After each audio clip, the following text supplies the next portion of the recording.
So, it's John Good from DW, and a big hello to my friends at L&M McQuade. We're here at the 2017 NAMM show. Welcome. I know that everybody wishes they could be here with us. It's a Sunday, it's pouring rain outside, and it never rains in Southern California.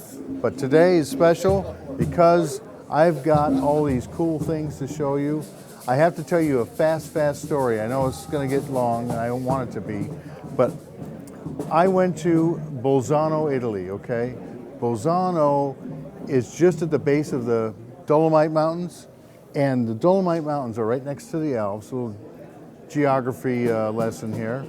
And that is where Antonio Stradivari got his beautiful Norwegian species spruce in this mountain range. And it's a place called the magnificent community of Val di Fiamme. And what they do there is they take care of this mountain range, and they've been doing this harvesting and preserving since 900 AD. I mean, these folks do musical instruments, they do some furniture, they do all kinds of lumber, but they have to allow you to come in there. It's like you're an invited guest. And somehow I wiggled it around with my man, Antonio Stradivari. Yeah, just laughing. No.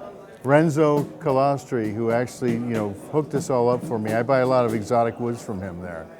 And we went up there, we drove up, all the way up the mountains, and found out that when you get to the place that's got a carved violin shape in a stump, you have now hit the singing forest, they call it. And that's where Antonio would take a hammer and tap on these trees. He would tap on these 100-foot tall, straight as an arrow, spruce trees. And what they do is they make a tone. So I got up there, I came from LA, right? And we went all this way to get up there with this paved roads, then to dirt roads, then to 2-tire tracks. We finally park, it's dead silent. And I say to Renzo, give me the hammer, let's do it. My wife, Esther, was filming, and he says, Giovanni, I forgot the hammer. So, I said, geez, we came all this way. And so he rummaged around in his trunk of his car, and he came out with a tire iron. And that's what I was tapping on these trees with. There's a YouTube video on this, and I encourage you to go to dwdrums.com. You'll find it there. But we're here today. This outer skin is Croatian sycamore, because once we got our trees from this, Stradivari forest, we drove 5.5 hours to Slovenia, and that's where I found this Croatian sycamore, and we had all this wood rotary cut, and it was such a glorious day. We cut 30,000 square feet of Norwegian spruce, and then we cut almost 30,000 square feet of Croatian sycamore. And when we did that, I got the whole package together right there, and then we went back to the United States. All this came together. I had to have these cats in Indiana who do the inlay in the front of this. By the way, just so you understand the complexity of this, this is gray Italian poplar, blue dyed koto wood, and black pear. All those images are inlaid by hand. Laser cut, but placed in there with little tiny pins. People do this. It's amazing work, and I'm very proud of it. The sound of these drums is absolutely phenomenal. It's a nice mid-range and fat, and we put a smooth double A head on top that provides a crack on top. Bam, you got the full spectrum, and they're just luscious drums. There's only 145 kits that'll be made, and 145 standalone snare drums. But this is my 45th anniversary, and I'm very proud to show you this. Next up is this drum kit over here. Follow me. This is my new private reserve. I call this giant quilt sapili. It's from Africa. I chased this log for 5 years. That's kind of what I do. I'm the guy that taps on wood and trees now. But I found that a lot of exotic woods are great for the bass player who's on stage with you, and he looks around and goes, hey, nice bird's eye, whatever it might be. And from the 10th row back, you can't see that kind of stuff. This particular figure in this exotic wood, giant quilt sapili, you can see from the 50-yard line. It's so beautiful. and it's just the most figured thing I've seen in a long time. And believe me, we've seen an awful lot of exotic woods. So enjoy that with my leather looking hoops here. It's actually vinyl, but you know, we like to call it leather. No animals were sacrificed for these bass drum hoops. Moving right along, I fell in love with Purpleheart. Now, Purpleheart wood is from South America.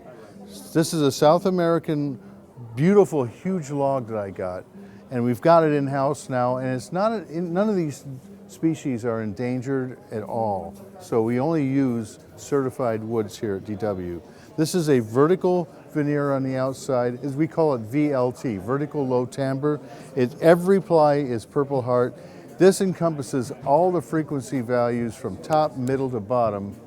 And you know, you say, well, maple does that too, but this is very different than maple. It's got another thing going on. And I took some samples home to my granddaughters. They're 9 years old. They're at the house, and they said, "Oh my God, Grandpa, it's so beautiful. Are you going to paint a little heart on the side?" And I went, "As a matter of fact, I am." And if you look at the snare drum, there's the heart. Isn't that gorgeous? Out of the mouths of babes. Moving right along now, we also have something that's very out of character for me, which is the stainless steel. This is entirely stainless steel. It's 1.5 millimeter thick. And believe me, put your weight belt on when you pick these babies up. You really got something. They're heavy.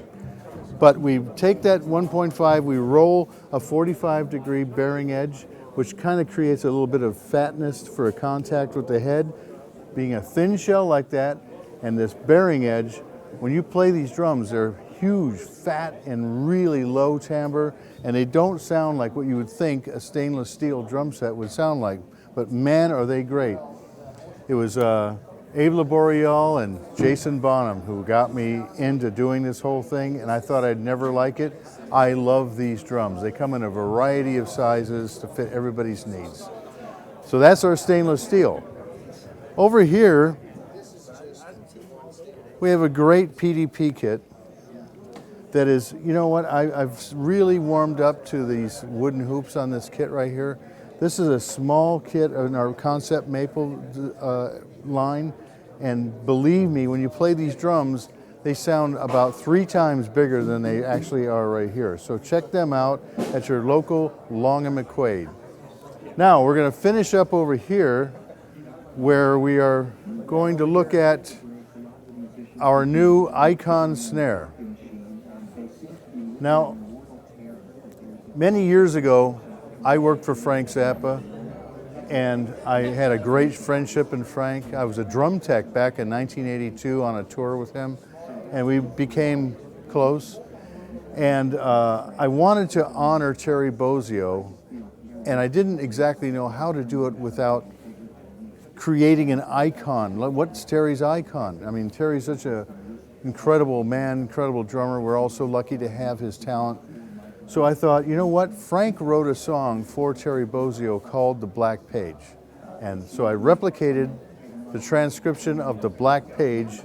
And when Frank wrote it, he wrote it on pencil on a kind of a parchment style piece of paper from Paramount Pictures and staff paper. And so it was kind of yellowed, so I tried to get that whole same vibe here with dyed white bird's eye. We engraved all the notes for the piece, and so it kind of looks like it's a pencil etched in there. And then the black page and Frank's iconic logo of him and his stash, that's all inlaid, laser cut, and inlaid black pear wood. So each drum is signed by Terry Bozzio, which is really very cool and special in of itself. I had Amit Zappa over to the factory, and he said, you know what would be really cool to include with this is a 7-inch vinyl of Terry playing the Black Page in the studio version, and the sleeve of the vinyl, we did the melody of the Black Page, so other musicians could follow along. The drum part is on the drum. The proceeds of this drum benefit St. Jude's Children's Hospital in Memphis, Tennessee for cancer research. So nobody loses in this whole thing right here. It's just a great deal to be able to give something back. 250 of these will be made, and that's it. So speaking of that's it, that's kind of it for me from the NAMM Show 2017. I hope you've enjoyed our time together, and thank you, Long and McQuade, and I hope to see you all very soon.